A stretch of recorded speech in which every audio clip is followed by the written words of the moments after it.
When I first did the fly haircut, I had already been working on a lot of shapes and ideas that I had gone back to my youth and my childhood, my teenage years, and I had revisited those looks with a view that I wanted to try and maybe do something new with them or reinterpret them.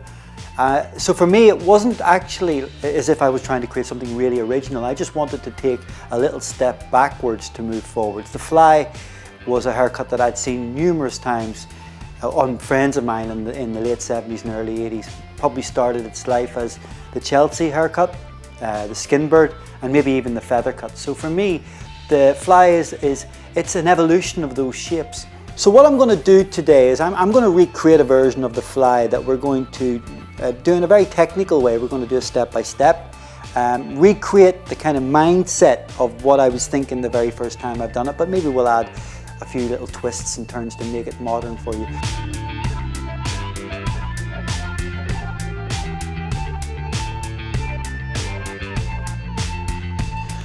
Okay, so we start the haircut by really disconnecting the top section from the longer lengths, and this is pivotal to the shape.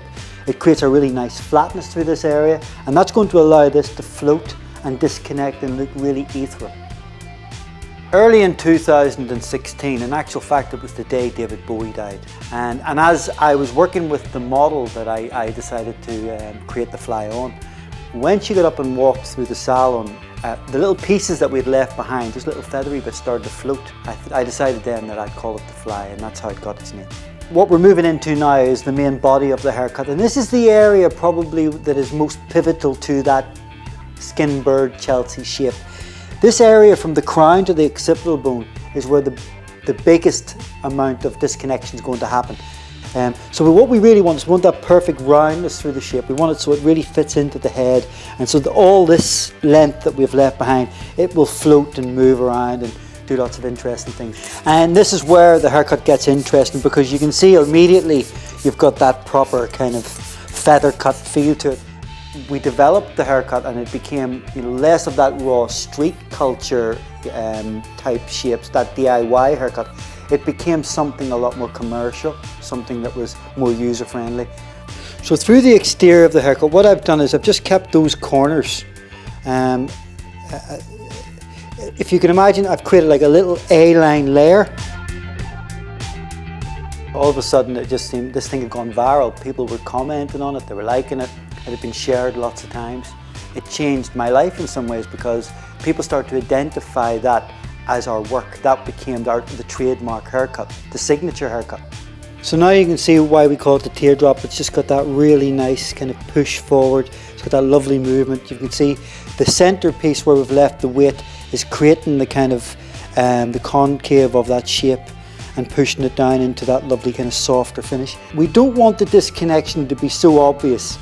It looks like a short haircut that's stopped and it's become a long haircut. And that's the beauty of this shape. So coming to the last part of the haircut, what I'm actually going to do is this little disconnected fly that we've left at the back. It's really simple. All we got to do is blend that through to the section just between the eye socket and the ear.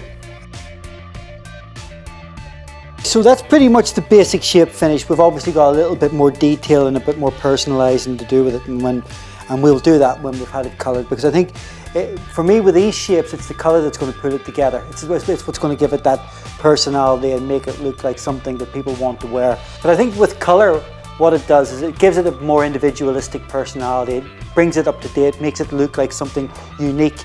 And I think with the colour placement on the fly particularly, I think it's important, because really what you want to emphasise is obviously the little elements of disconnection, but also the personality of the haircut. Okay, so that's our updated version of the fly. It's been an absolute pleasure doing the new reworked fly for you guys, and I hope you like it. Just before lockdown happened, we managed to get the new Denman campaign Satire wrapped up and finished, which we shot in Dublin, and it's something I'm really excited about for the future. I can't wait to share that with you when it drops. But the wonderful thing about Satire was, out of nowhere, we reinvented the fly again. This one was very inspired by two things. Billie Eilish had that great look where she had the green and black hair, and we really wanted to capture an essence of that for this campaign. The other thing too was I started to become very inspired by 50s things. So we had Billie Eilish, then we had Rockabilly. So the Billy fly is a whole new look, a whole new idea. And we're going to show you a little snippet of that on this so you can get a bit of an essence of where we've taken an idea, developed it and made it into something completely different. And that's the future of the fly, and that's what we're looking forward to in 2020 sharing with you. I hope you've enjoyed my little history of a haircut. Thank you for having us, and enjoy the fly.